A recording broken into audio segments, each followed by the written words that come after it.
السلام علیکم۔ جب 3 براعظموں کی حکومت ایک کمزور حکمران کے ہاتھ آ گئی، یہ واقعہ Osman's dream, the Ottoman empire 1300 to 1650 اور history of the Ottoman empire and modern Turkey نامی کتب میں مفصلاً مذکور ہے۔ جب 1640 عیسوی میں سلطان مراد چہارم کا انتقال ہوا تو ان کے چھوٹے بھائی ابراہیم اول تخت نشین ہوئے۔ ابراہیم اول کی ذہنی حالت تخت نشینی کے وقت کچھ خراب تھی۔ ان کی عمر تخت نشینی کے وقت تقریباً 25 سال تھی۔ جب آپ سلطان عثمان ثانی اور پھر سلطان مصطفیٰ اول اور پھر سلطان مراد چہارم کے بعد سلطان ابراہیم اول تخت نشین ہوئے تو ان کی ذہنی حالت خراب تھی۔ ایسا کیوں تھا؟ آخر اس کی کیا وجہ تھی؟ اس کی وجہ ایک نہیں تھی، اس کی کئی وجوہات تھیں۔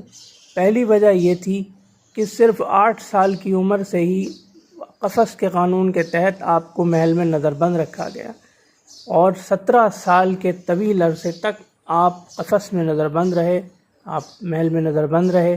دوسری وجہ یہ تھی کہ محل میں سازش کا بازار گرم تھا، اور تیسری وجہ یہ تھی کہ آپ کو مسلسل یہ خوف دلایا گیا کہ کسی بھی وقت قانون برادر کشی جو سمجھا گیا تھا کہ ختم ہو گیا لیکن مکمل ختم نہیں کیا گیا تھا، لہٰذا اس کا خوف دلایا گیا کہ آپ کو کسی وقت بھی قتل کیا جا سکتا ہے قانون برادر کشی کے تحت۔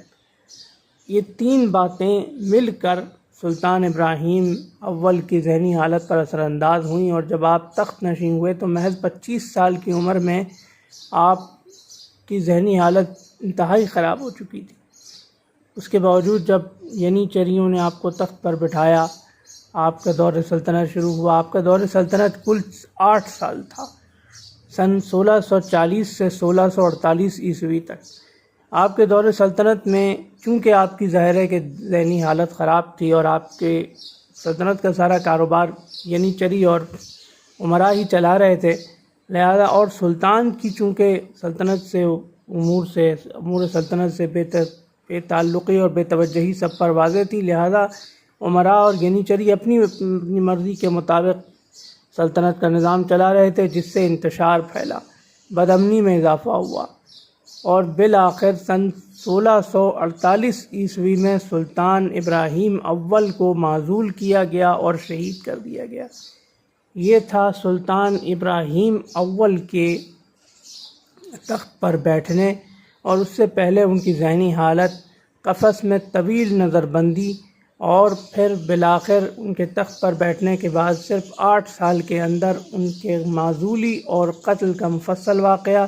انشاءاللہ اگلی ویڈیو میں ہم سلطان ابراہیم اول کے جانشین کے کسی واقعے کے ساتھ حاضر خدمت ہوں گے۔ اللہ حافظ۔